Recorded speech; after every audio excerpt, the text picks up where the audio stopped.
For my 50th birthday, my family kept telling me, just wait, something big is coming. My wife smiled every time I asked. Be patient, she said.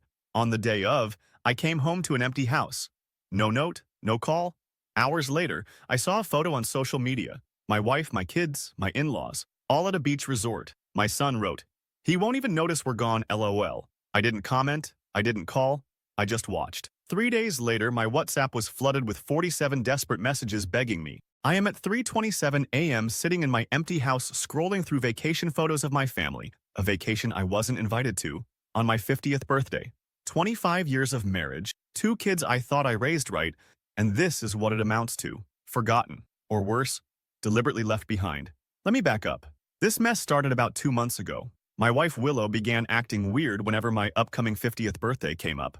Not bad weird, but secretive weird. Whispering on the phone, closing her laptop when I walked into the room, that sort of thing.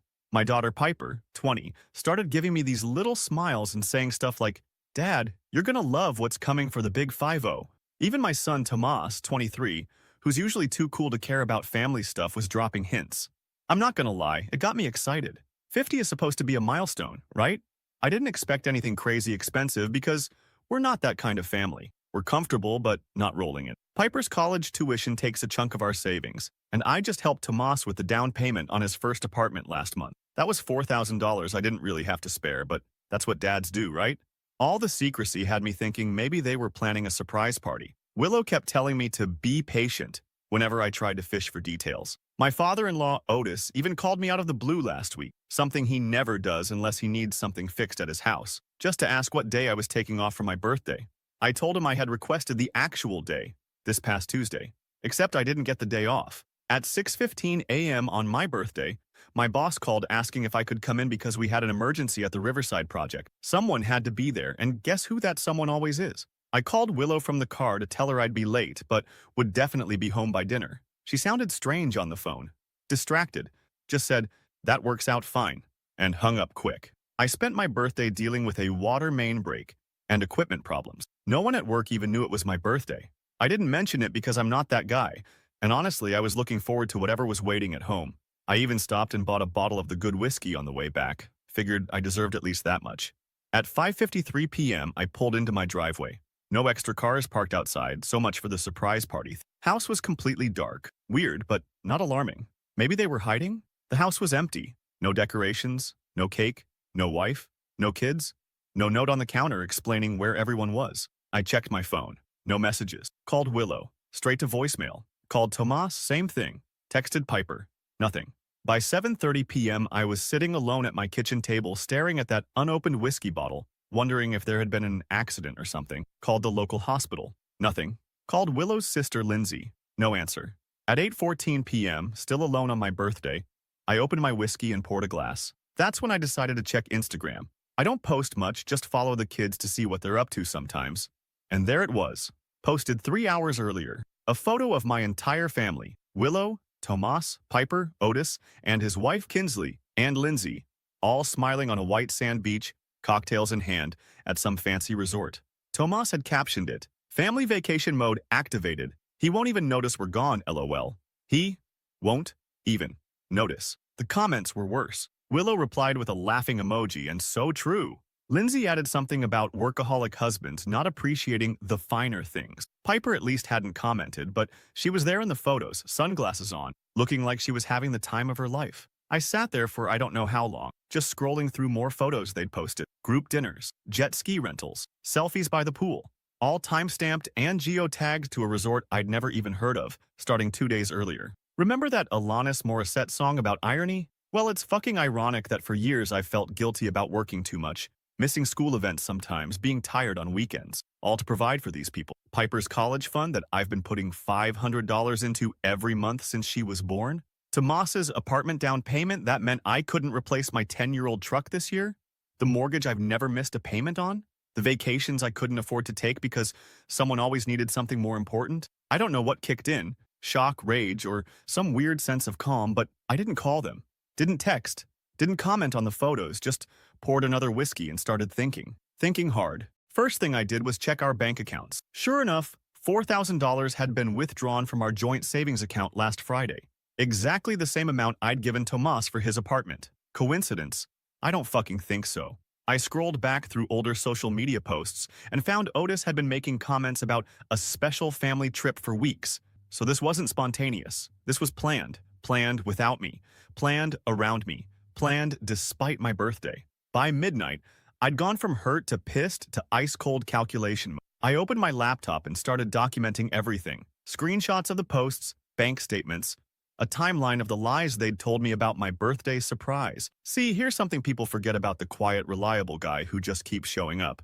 We notice things. We remember things. And when we've finally had enough, we know exactly where all the bodies are buried. I spent my birthday night making a complete accounting of our finances. 25 years of marriage laid out in Excel spreadsheets. Who paid for what?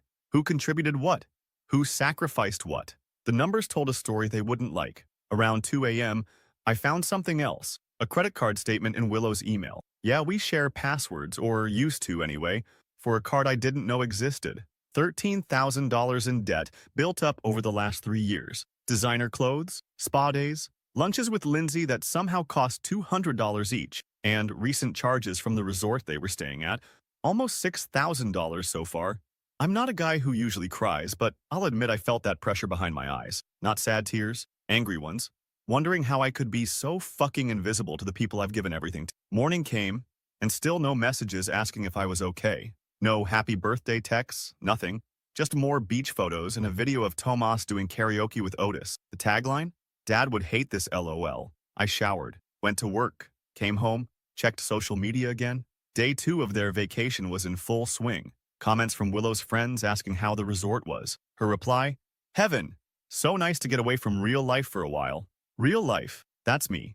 I'm real life. The thing she needed to get away from. I poured another whiskey and made some decisions. First, I called my bank at 9 a.m. sharp on day 2 and rerouted my upcoming paycheck to a new account they set up for me. Second, I called my buddy Cody, who went through a divorce last year, and asked for his lawyer's number. Third, I started moving Willow's things to the guest bedroom. I wasn't being hasty. I was being methodical. Like when you discover termites in your foundation. You don't just patch over it and hope for the best. You dig down, find out how deep the damage goes, and decide if the structure is worth saving. On day 3 of their vacation, and day 2 after my forgotten birthday, I finally got a text from Piper. Just a casual, "Hey Dad, how's it going?" Like they weren't all at a beach resort without me. Like it hadn't been my milestone birthday. Like everything was normal. I didn't answer. An hour later, Tomas texted asking if I could check if he'd left his laptop charger in his old room. Nothing about where they were. Nothing about my birthday. I didn't answer that either. By evening, the messages started getting concerned. Willow texted asking if I was mad about something. Piper called twice. Tomas sent a weird message saying, "Mom's freaking out a little. Can you just text her back?" I didn't answer. Instead, I posted my first Instagram photo in months. Just me, at home, with a birthday cake I'd bought myself from the grocery store. No caption, no tags, just a date stamp. That's when the dam broke. At exactly 9:44 p.m. on day 3 of them being gone, my WhatsApp started blowing up. Message after message. Willow in full panic mode. Tomas actually showing concern for once. Piper sending voice messages that got increasingly tearful. By midnight, I counted 47 messages across all platforms. Texts, WhatsApp, Instagram DMs, even emails. The last one from Willow just said, "We're coming home tomorrow. Please be there. We need to talk." Oh, we'll talk all right. But first, I needed to make one more stop. To pick up new locks for the doors. Because some lessons about taking people for granted need to be carved in stone, not written in sand. Update 1. First, thanks for all the support on my last post. Didn't expect thousands of comments. Some of you called me a doormat. Others said I should burn everything to the ground. Appreciate the fire, but I'm more of a slow burn guy. Always have been. So, the 47 messages. Message number 1 came at 9:44 p.m. exactly, 3 days into their beach vacation. Just a simple, "Norman, are you there?" from Willow. By message number 47 at 3:28 a.m., she'd graduated to, "Please just answer me, I'm freaking out. I've been married 25 years. Never once in all that time have I deliberately ignored my wife when she needed me. Never once have I shut her out when she was worried. Even during our worst fights, I always picked up the phone. But there's a first time for everything. I didn't sleep that night. Just sat on our back deck watching those messages pour in while scrolling through their Instagram feed. The contrasts were something else. Willow typing, "Norman, please, I'm worried." while her profile showed her grinning at a beachfront restaurant just 2 hours earlier. Tomas asking if I was okay while tagging himself at a jet ski rental. Piper sending tearful voice messages from a poolside cabana. Around 5 a.m., I made coffee and started methodically documenting everything. Screenshots of social media, bank statements, text threads. I printed it all out and organized it in a folder. Sounds crazy, but it helped me think. The new deadbolt and doorknob set sat on the kitchen counter, still in the packaging. I wasn't sure yet if I'd install them. That felt like a line I might not be able to uncross. At 7:15 a.m., the first call from Otis came through. I let it go to voicemail. He left a 2-minute message that started concerned and ended with him saying I was behaving like a child. Classic Otis. Always thought I wasn't good enough for his daughter. Always made little comments about my modest house or reliable car. Code for, "You're not as successful as I wanted for Willow." I went to work like normal. Did my job. Came home. The messages kept coming. Tomas. Dad, seriously, this isn't funny anymore. Mom is having a meltdown. Piper. Daddy, please. Just text back so we know you're alive. Willow. Norman. I've called the neighbors and they say your truck is there. Why aren't you answering? Lindsay. Hey Norman, everyone's worried about you. Whatever you're upset about, this isn't the way to handle it. Grow up. That last one from Lindsay almost made me break my silence. Almost. But I remembered her comment about workaholic husband and kept quiet. I spent that evening setting up my financial firewall, called the credit card companies, and removed Willow as an authorized user on my 2 main cards, logged into our mortgage account and made sure the next payment, due in 3 days, would come from my new separate account, changed my direct deposit information at work. Then I did something that even surprised me. I made a spreadsheet breaking down our household expenses with cold, hard percentages. Who paid for what? Who contributed what? For the last 10 years. The numbers told a story Willow wouldn't like. 82% of our joint expenses came from my income. 94% of our retirement savings came from me. 100% of the kids' college funds came from me. What did Willow contribute? Looking at our joint account history, most of her deposits went back out immediately for hair appointment, lunches with Lindsay, clothes, and what she called household necessities that somehow always included expensive candles and throw pillows nobody was allowed to actually throw. Does that sound bitter? Yeah, maybe it is. But 25 years of feeling vaguely guilty for working too much hits different when you realize it was your work funding their fun. Around midnight, I found a text thread between Willow and Lindsay from 2 weeks earlier. Willow. Should we even tell Norman about the trip? Lindsay. Why bother? He'll just complain about the cost. Willow. True LOL. It's not like he ever pays attention to anything but work anyway. Lindsay. He probably won't notice until the weekend. Willow. If that soon. That was the moment something inside me hardened. I'd been holding on to a tiny hope that maybe, there was some massive misunderstanding. That text killed it. By day 4 of their vacation, the messages had a new tone. Anger. Tomas? Dad, WTF. Mom's been crying all night. What is your problem? Willow. I don't know what game you're playing, but this is cruel, Norman. Otis. Norman, you're proving exactly what I've always thought about you. Selfish and immature. Day 5 brought panic as they realized I was still radio silent. Willow.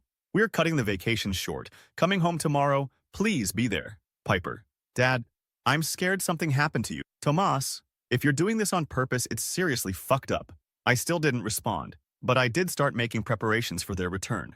Moved Willow's clothes and personal items to the guest room, changed the Wi-Fi password, installed a passcode, lock on my computer. Small things that sent a message. You can't pretend nothing happened. That night I received a particularly revealing voice message from Piper. She was crying, voice all choked up, saying she was sorry about my birthday, that she'd wanted to call me but Grandma Kinsley said it would ruin the surprise they were planning, that she felt weird about the trip but everyone made her feel like she was overreacting, that Otis had paid for most of it as a family bonding experience.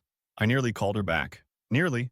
But then I remembered her in those beach photos, smiling without a care in the world, not looking bothered at all. 20-year-olds are adults who make their own choices. The morning they were due to return, I finally installed the new deadbolt, not to lock them out permanently.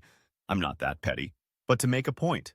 They'd need to ring the doorbell, to face me, to acknowledge what they'd done before walking back into our home like nothing happened. I took the day off work and waited. At 2:47 p.m., I got a text from Willow saying their flight had landed. At 4:32 p.m., I heard their Uber pulling into the driveway. Multiple voices, luggage wheels on concrete.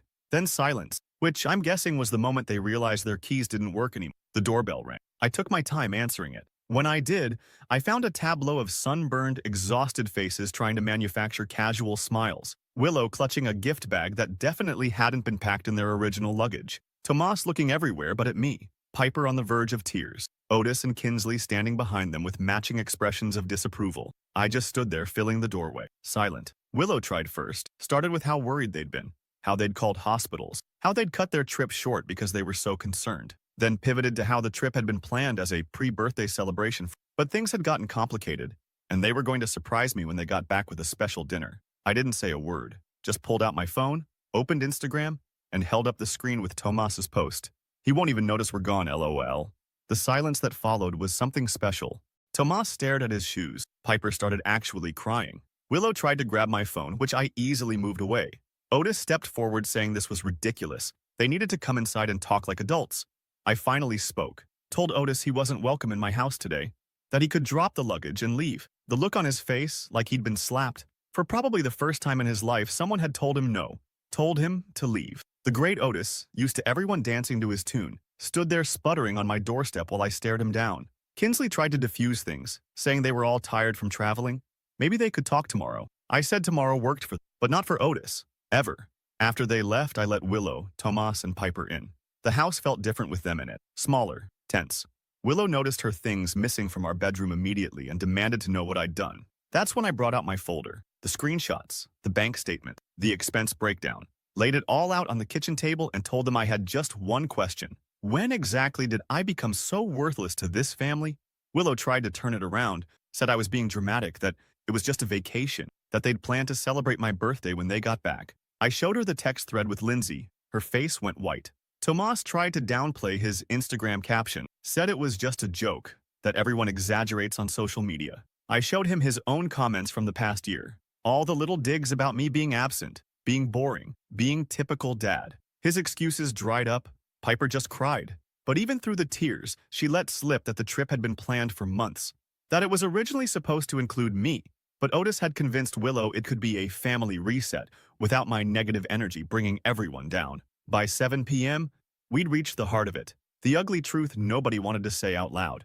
They'd created a narrative about me. Norman, the boring provider, Norman, the absent father, Norman, the workaholic. That made it easy to justify treating me like garbage. They'd convinced themselves I wouldn't care about being excluded from my own family, that I wouldn't notice, that I wouldn't feel. And the most painful realization, they weren't totally wrong. I had let work become my identity. I had missed events for overtime. I had been quiet when I should have spoken up, but I was speaking up now. I told them I'd moved most of my money to a separate account, that I'd pay the mortgage and utilities for 3 months while Willow figured out her next steps, that I'd continue supporting Piper's education directly, but not through their discretionary spending, that they had 3 months to either rebuild our marriage on new terms or prepare for divorce. Tomas stormed out, saying I was being unfair. Piper went to her room in tears. Willow just sat at the table, staring at the stack of evidence I'd compiled, looking like someone had just told her Santa wasn't real. Around midnight, my phone pinged with one final message from Willow. I never meant for any of this to happen. The trip was supposed to be your gift, some time alone to relax. We were going to surprise you with something special when we got back. I don't know how things got so twisted. I read it 3 times. Each time, my reaction was the same. Pure disbelief. Even now, even after everything, she was still spinning still rewriting reality. I typed out my response carefully. I have the receipts, Willow. All 47 of them. Plus about 100 more you don't even know about yet. The time for lies is over. Then I turned off my phone and went to sleep in my own bed for the first time in days. Alone, but not lonely. There's a difference. Tomorrow would bring hard conversations and harder decisions. But for the first time in 25 years, those decisions would be on my terms. Finally, update. First morning after the confrontation, I woke up at 4:17 a.m. to the sound of someone crying. Muffled, but definitely coming from inside the house. Took me a minute to realize it was Willow in the guest room. Weird thing? I felt nothing. Not satisfaction, not guilt, just nothing. For those asking for updates, it's been 2 weeks since my family returned from their beach getaway. 2 weeks of awkward breakfasts and tense dinners. 2 weeks of whispered phone calls and slammed doors. 2 weeks of reality crashing down on 25 years of marriage. The morning after they returned, I expected big dramatic scenes, tearful apologies, desperate promises to change. That's not what happened. What happened was Willow came downstairs at 7:30 a.m., made coffee like it was any normal day, and asked if I'd gotten it out of my system yet, like my reaction was some kind of tantrum that needed to run its course. I just looked at her for a long moment, then slid my phone across the counter with the screenshots still open. The ones where she and Lindsay discussed whether I'd even noticed they were gone. The ones where she laughed at Tomas's caption. She stared at them like she was seeing them for the first time. Then tried a new angle. Said her phone must have been hacked. That she never wrote those things. That someone must have used her account. At 7:43 a.m. exactly, I realized my wife of 25 years would rather invent an elaborate conspiracy theory than admit she'd been callous and cruel. That's when I handed her the printed bank statement, highlighted every withdrawal from our joint account for the trip, showed her the credit card statements from her secret card, laid out how I'd supported this family for decades while she'd built up $13,000 in hidden debt. You want to know the craziest part? She didn't even seem that concerned about the money, just kept saying Otis would help her pay it off, that I was being petty, focusing on dollars and cents when the real issue was my workaholism. Isn't that some shit? I'm the bad guy for working 60-hour weeks to pay for everything, including her shopping habit. The kids were a different story. Tomas showed up around noon that first day, hungover and defensive. Started in about how I was overreacting, how it was just a stupid social media post, how I was being toxic by making such a big deal about everything. So I showed him my social media feed, the comments from his friends, the ones saying stuff like, LOL, your dad sounds like my dad, total boomer energy, and bro, just tell him you're busy when he tries to hang. That's what I do. I asked him what kind of man mocks his father online to look cool to his friends. What kind of son takes $4,000 for an apartment down payment, then spends the same amount partying at a beach resort 2 weeks later? He didn't have good answers, just mumbled something about how I don't understand how social media works. And left. Hasn't been back in 5 days. Piper was different. She actually apologized, said she felt pressured by Kinsley and Otis to go along with the trip, said she'd wanted to call me on my birthday, but Willow told her I was probably too busy anyway. I believe her. Mostly. But I also saw her in those beach photos, grinning at sunset cocktail hours that she's not even legally old enough to attend. Not exactly looking tortured by guilt. So yes, I'm still paying for her tuition, but directly to the school now, not through the joint account where money mysteriously vanishes. Around day 3 after their return, things escalated. Otis showed up unannounced at 6:15 p.m., right as I was microwaving leftovers. Walked in without knocking because Willow had given him the new door code. Started in immediately about how I was being unreasonable, how I was destroying this family over a misunderstanding. I didn't yell, didn't throw him out, just calmly asked him how much the resort cost. He puffed up, said that wasn't the point. I asked again, exactly how much did you spend taking my family on vacation without me? That's when he dropped the bombshell.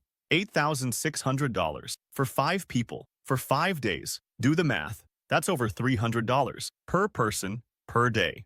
I've never spent that much on any vacation in my life. Our family trips were always budget-friendly, camping, road trips, the occasional weekend at a basic hotel with a pool for the kids. I asked Otis if he knew how much I had in Piper's college fund. He didn't answer. I told him anyway. $25,000, scraped together $500 at a time over years. Money that could have gone toward vacations or a better car or home improvements. But I chose her future instead. Then I asked him how much he'd contributed to his granddaughter's education. His face went red, started sputtering about how that wasn't the point, how he'd created opportunities for Willow and the kids in other ways. Opportunities like teaching them it's okay to exclude the person who pays for their lives. Opportunities like showing them that loyalty and respect matter less than beaches and cocktails. I told him he had 30 seconds to leave my house before I called the police to report trespassing. He left at 6:27 p.m. Haven't heard from him directly since. Willow lost it after that. Called me cruel for speaking to her father that way. Said I was jealous of him. Said the real reason I was upset was because I could never provide the kind of experiences for my family that he could. And you know what? There might be a grain of truth in that. I've never had Otis money, never will. But I've had Otis time. 25 years of it. Time I spent working to build something for us while he was off enjoying early retirement on inherited wealth. By the end of the first week, the battle lines were drawn. Willow moved in with Lindsay, temporarily. Tomas stopped answering my texts completely. Piper started coming around more often, usually when Willow wasn't there. The family split into factions. Willow's siblings and parents rallied around her, posting vague supportive messages on social media about standing by family during hard times. My sister, who lives 3 states away, sent me a care package with whiskey and a note, saying she always thought Willow was kind of a princess. Then the financial reality hit. 10 days after returning from the trip, Willow called in a panic because her credit card was declined at some boutique. I'd removed her as an authorized user on all my accounts. She wanted to know if I was going to keep punishing her by withholding money.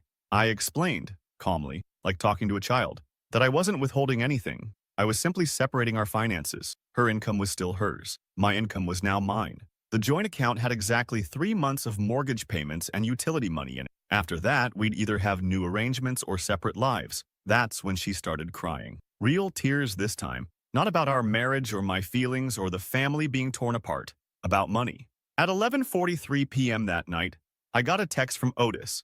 Just 4 words. Let's discuss a settlement. I didn't answer. There was nothing to settle yet. No divorce papers filed. No lawyers officially retained, though I'd had 3 consultations. Just a family in freefall, finally facing gravity after years of pretending they could float above reality on my dime. 2 weeks into this new normal, something unexpected happened. Tomas showed up at the house at 8:30 a.m. on a Tuesday, unshowered, eyes red, looking like he'd been up all night. He wasn't there to apologize exactly, more like he'd finally done some math of his own. His new apartment, the one I helped with the down payment, turns out the monthly costs were more than he'd calculated. Utilities, internet, groceries, all the little things that magically appeared at home but cost actual money in the real world. He'd blown through his savings already. The vacation had cost him more than expected too. He'd put excursions and drinks on his own credit card, assuming he could just figure it out later. Now later had arrived, and he was drowning. Part of me, a small, hurt part, wanted to tell him this was a valuable life lesson and send him on his way. But the dad in me couldn't do it. Instead, I made him breakfast, taught him how to make a basic budget spreadsheet, showed him exactly what things actually cost in the real world, the world I'd been silently managing while he posted about what a boomer his dad was. By lunchtime, he looked shell-shocked, not just from the financial reality check, but from seeing, maybe for the first time, what I actually did for this family beyond just existing as a punchline for his social media jokes. He didn't say sorry, not directly, but he did something that hit me harder than any apology could have.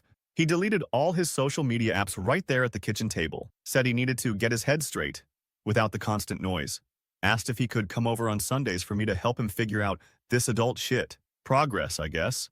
Willow's been a different story. After the initial shock wore off, she shifted into full damage control mode, started calling mutual friends to explain this, posted a long, vague Facebook update about healing from unexpected life changes that made it sound like I'd had a breakdown. Lindsay's been her bullhorn, telling anyone who'll listen that I'm having a midlife crisis, that I'm being financially abusive by cutting Willow off, that the vacation was supposed to be a gift to me, not an exclusion. I haven't bothered countering any of it. The people who know me, really know me, have seen through it immediately. The rest?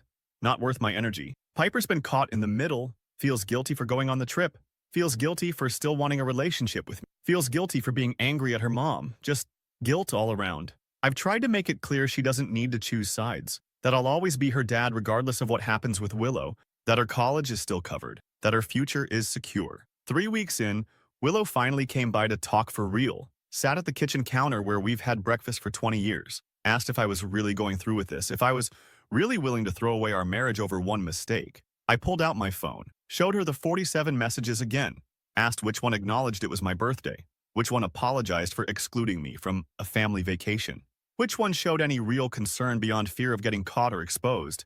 She couldn't point to a single one. Then I asked her the question that had been burning in me for weeks.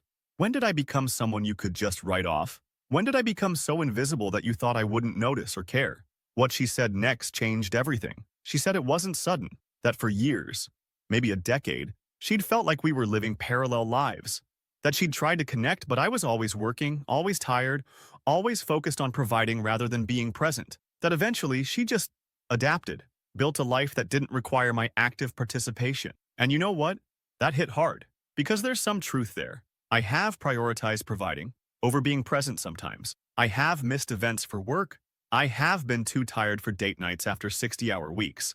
But I also coached Tomas's Little League games, helped Piper with science projects, mowed the lawn and fixed the leaky faucets, and kept the cars running and the roof over our heads. I showed up in all the ways I knew how, just not the ways Willow wanted, apparently.